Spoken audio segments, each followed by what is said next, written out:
You know, I started really thinking about the Earth curvature rates when I know it just all clicked. And then, of course, in the video, he begins to go through the scriptures at the end. And so here I am, just in this room right here at this desk, having this moment between me and God, and going back and looking at the scriptures again, and then looking at the Hebrew and the Old Testament and the Greek words and looking up the definitions. I was like, how in the world have I not seen this? And then, like everybody says, you know, it was just consumed in realizing how close the sun and the moon, the sun and the moon, Psalm 19, they move in a circuit around us. Joshua telling the sun and the moon to stand still. I remember thinking about that for years, going, okay, God, I believe your word, but I don't get this, because my brain was so fried by scientism. I mean, it really was. It's just a spell they cast over you, because they indoctrinate you from a child.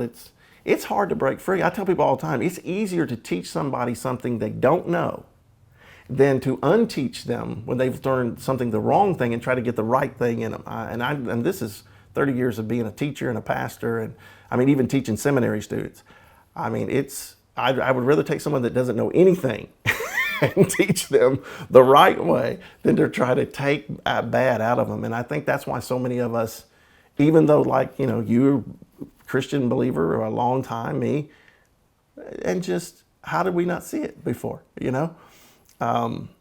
But it was eye-opening, and then to just start looking, and you know, the one of the things that got me big time in the video was the clouds behind the sun.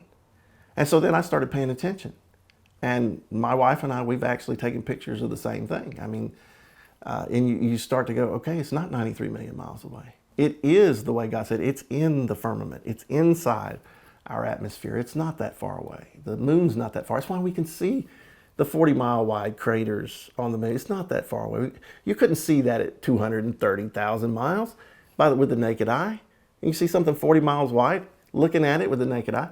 It's like waking up from some strange sleep. I mean, like Sleeping Beauty. We bit the apple, we gave into the spell of scientism, and to me, it was one of the best moments of my life, actually. I mean, I can say when I came to know Jesus, when I rededicated my life to the Lord, when my children were born, and that day of seeing where I really live.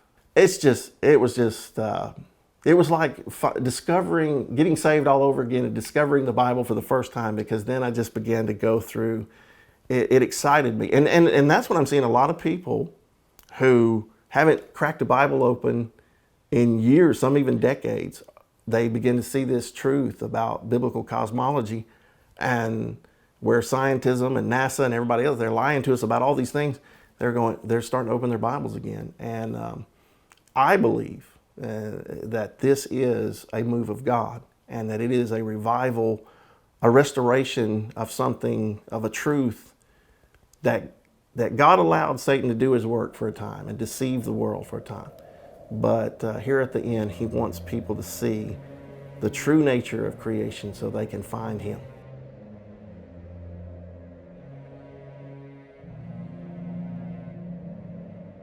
Mock them, ridicule them. In public.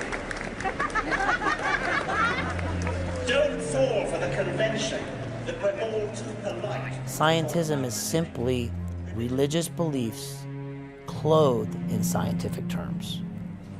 They have a belief system that they are starting with, and they're doing everything they can to force science into agreement with that belief system. If the erosion rates were true, going back millions of years, these tracks should be disappeared millions of years ago, but they're not. So why not put these in the museums? Because they vindicate the Bible.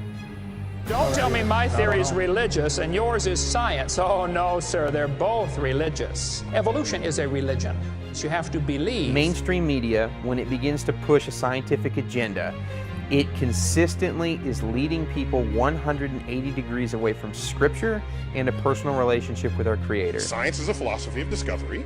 Intelligent design is a philosophy of ignorance. That's all. And so this is the next step of what we see as the strong delusion. We despise him. You're being indoctrinated. You have to answer the questions a certain way or you're going to get an F. Do you get your cosmology from the Bible and what you can observe, or do you get it from these people who admit it is a religion, it is a belief system, it is esoteric philosophy? The world is going to gather together to make war with God. It's scientism versus God. That's what's going on. You and I are descendants of Martians. Okay, and that's not crazy. And that's not crazy? If we are faced with a common enemy in outer space, it would indeed help to unite the Earth. If a non-rotating flat Earth does not exist, why would you even use the phrase? Why would you even say that? Celebrate Truth presents a flat-out truth production. Coming this fall, the journey continues of the biggest deception in the entire world.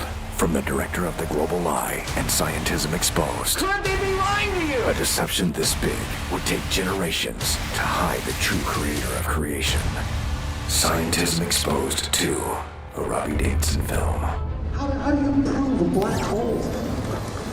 How do you know those gravitational waves prove the collision of two black holes? Somehow, eventually, they are able to observe phenomena. No, they can't observe. It's too far away. It's too theoretical. How do we know what they're saying is true? You can see an agenda. Coming this fall on DVD and digital download.